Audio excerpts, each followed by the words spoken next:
3 मार्च को होने वाले सेनेट इलेक्शन के हवाले से सियासी जोड़ तोड़ उरूज पर पहुंच चुका है और ऐसा लगता है कि अपोजिशन और हुकूमत दोनों साइड्स ने इस इलेक्शन को सियासी ज़िंदगी और मौत की जंग बना दिया है। सियासी तज्ज़ियाकारों का कहना है कि सेनेट इलेक्शन के नताइज हुकूमत और अपोजिशन दोनों के लिए इसलिए अहमियत रखते हैं कि अगर हुकूमत वक्त का पल्ला भारी रहता है तो अपोजिशन की एहतजाजी तहरीक दम तोड़ जाएगी और अगर अपोजिशन का पल्ला भारी रहता है तो फिर हुकूमत के खिलाफ अपोजिशन की तहरीक को एक नया जोश और वलवला मिल जाएगा। ये भी कहा जा रहा है कि अगर सेनेट इलेक्शन के रिजल्ट अपोजिशन की तवक्कुआत के मुताबिक आए तो फिर फौरी तौर पर ऐवान बाला में चेयरमैन सेनेट के खिलाफ तहरीक अदम एतमाद लाई जाएगी, जिसके बाद दूसरे मरहले में स्पीकर कौमी असम्बली के खिलाफ तहरीक अदम एतमाद पेश की जाएगी। लिहाजा हुकूमत ने सेनेट इलेक्शन में अपनी मर्जी के नताइज हासिल करने के लिए एड़ी चोटी का जोर लगा रखा है और इस मामले में सुप्रीम कोर्ट को भी घसीट लिया है ताकि खुफिया रायशुमारी की सूरत में कहीं अपोजिशन फ़ायदा ना उठा ले। ताहम सियासी तज्ज़ियाकार कहते हैं कि सेनेट के इलेक्शन में अपोजिशन की बेहतर कारकर्दगी दिखाने के इम्कानात इस सूरत में रोशन हो जाएंगे जब सुप्रीम कोर्ट ये फैसला दे दे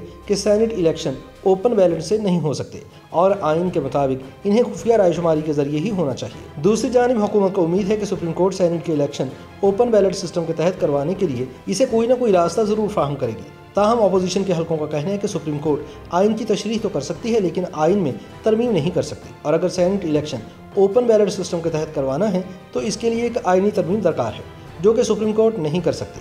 अपोजिशन हलकों ने याद दिलाया कि सेनेट इलेक्शन पर सदारती रेफरेंस की समाअत के आखिरी रोज़ चीफ जस्टिस गुलजार अहमद ने वाज़ेह अल्फाज में कहा कि अगर आइन में सेनेट का इलेक्शन खुफिया रायशुमारी के जरिए तय है तो वो इसे तब्दील नहीं कर सकते क्योंकि आइन में तरमीम पार्लियामेंट का इख्तियार है, सुप्रीम कोर्ट का नहीं। इसी तनाजुर में पाकिस्तान पीपल्स पार्टी के चेयरमैन बिलावल भुट्टो ज़रदारी और नून लीग की नायब सदर मरियम नवाज ने 3 मार्च को होने वाले सेनेट इंतखाबात पर तवज्जो मरकूज रखने का फैसला किया है। दोनों रहनुमाओं के दरमियान 25 फरवरी को जाती उमरा लाहौर में होने वाली मुलाकात के दौरान डस्का के ज़िमनी इंतखाब को कलअदम करार दिए जाने वाली पेशरफ सेनेट इंतखाबात और हिज़्ब इख्तिलाफ की जमातों के इत्तेहाद पाकिस्तान डेमोक्रेटिक मूवमेंट की हुकूमत मुखालिफ तहरीक पर मुशावरत हुई।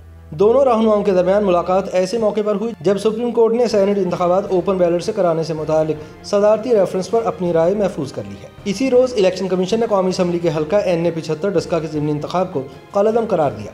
दोनों जमातों की क़यादत ने यह फैसला भी किया कि इन्हें हर सूरत इस्लामाबाद की सीट पर वज़ीर-ए-आज़म के इम्पोर्टेड उम्मीदवार डॉक्टर अब्दुल हफीज़ शेख को हराना है और अपोजिशन के उम्मीदवार यूसुफ रज़ा गिलानी को जितवाना है। इस मामले पर सीनियर सहाफ़ी तज्ज़ियाकार सुहेल बड़ाइच कहते हैं कि जब भी अपोजिशन इकट्ठी होती है तो इसका कुछ ना कुछ मतलब होता है। ऐसी सूरत में रहनुमा आपस में इत्तेहाद को मजबूत करने और इख्तिलाफात ख़त्म करने की बात करते हैं। सुहेल बड़ाइच के बकौल दोनों रहनुमाओं के दरमियान मुलाकात सेनेट इंतखाबात के हवाले से थी और अब सेनेट इलेक्शन एक अहम सियासी हदफ बन चुका है। उन्होंने कहा कि NA 75 से मुतालिक इलेक्शन कमीशन का फैसला एक अच्छा इंतज़ामी और सियासी फैसला है जिससे न सिर्फ इलेक्शन कमीशन की सिमत दुरुस्त होगी बल्कि आइंदा सबको तंबीह हो जाएगी कि जिस इलेक्शन में धांधली हुई उसे इलेक्शन कमीशन कलअदम भी करार दे सकता है। सुप्रीम कोर्ट में सदारती रेफरेंस से मुतालिक सवाल पर सुहेल बड़ाइच का कहना था कि सुप्रीम कोर्ट ने जो आइन में लिखा है उसी को दोबारा दोहराया है। इनके बकौल जिस तरह से हुकूमत और सदर पाकिस्तान ने अपना बोझ सुप्रीम कोर्ट तक मुंतकिल किया, इसी तरह सुप्रीम कोर्ट भी बड़ी खूबसूरती से इस बोझ को दोबारा पार्लियामेंट तक मुंतकिल करने जा रही है।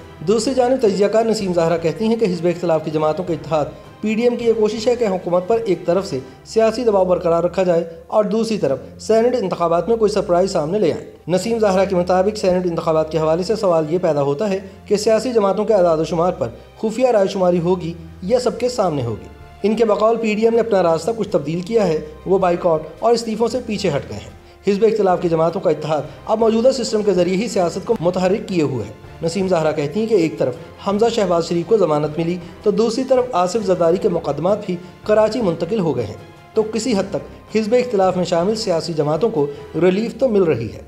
दूसरी तरफ मरियम और बिलावल के दरमियान मुलाकात को सेनेट इलेक्शन के तनाजुर में खासी अहमियत दी जा रही है। दोनों रहनुमाओं ने मुलाकात के बाद मुश्तरका प्रेस कॉन्फ्रेंस के दौरान हुकूमत को तनकीद का निशाना बनाते हुए सेनेट इंतखाबात में कामयाबी के दावे भी किए हैं। बिलावल भुट्टो ज़रदारी का कहना था कि PDM का मकसद मुल्क में हकीकी जमहूरियत बहाल करना है और ये ज़रूरी है कि हर इदारा अपनी आइनी हैसियत में किरदार अदा करे। उन्होंने कहा कि हालिया ज़िमनी इंतखाबात में हुकूमत को शिकस्त का सामना करना पड़ा है जिससे साबित हुआ कि हुकूमत आवाम में अपनी मकबूलियत खो चुकी है। बिलावल के बकौल इस्लामाबाद से सेनेट की नशिस्त पर यूसुफ रज़ा गिलानी की जीत से साबित होगा कि पार्लियामेंट भी PDM के साथ है और डॉक्टर अब्दुल हफीज़ शेख से गिलानी का मुकाबला हमारा इम्तिहान है। उन्होंने कहा कि हम इस वक्त अदम एतमाद का खेल नहीं खेल रहे बल्कि सेनेट इंतखाबात पर तवज्जो मरकूज कर रखी है। बिलावल का कहना था कि PDM ने मिलकर फैसला किया है कि हम लॉन्ग मार्च करेंगे और मिलकर ही ये फैसला करेंगे कि इस हुकूमत को कैसे हटाना है। दूसरी जानिब नून लीग की नायब सदर मरियम नवाज कहती हैं कि गैर मुंतखब हुकूमत ने 3 साल में अवाम पर जिंदगी तंग कर दी है। मरियम नवाज ने कहा कि यूसुफ रजा गिलानी को जमहूरियत पसंद लोग चाहते हैं। आइन में तब्दीली पार्लियामान ने लानी है और इनकी जमात जाली हुकूमत के साथ कभी नहीं बैठेगी।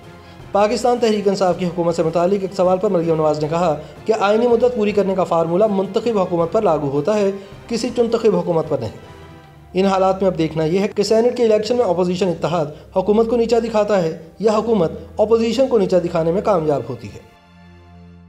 YouTube पर गूगली न्यूज देखने के लिए youtube.com की सर्च बार में गूगली न्यूज टीवी टाइप करें। गूगली न्यूज के पेज पर सुर्ख रंग के सब्सक्रिप्शन वाले बटन पर क्लिक करना ना भूलिए। YouTube पेज पर अपलोड होने वाली वीडियोस से बाखबर रहने के लिए बेल आइकन पर क्लिक कीजिए। आपको हर नई वीडियो के बारे में नोटिफिकेशन मौसूल हो जाएगा।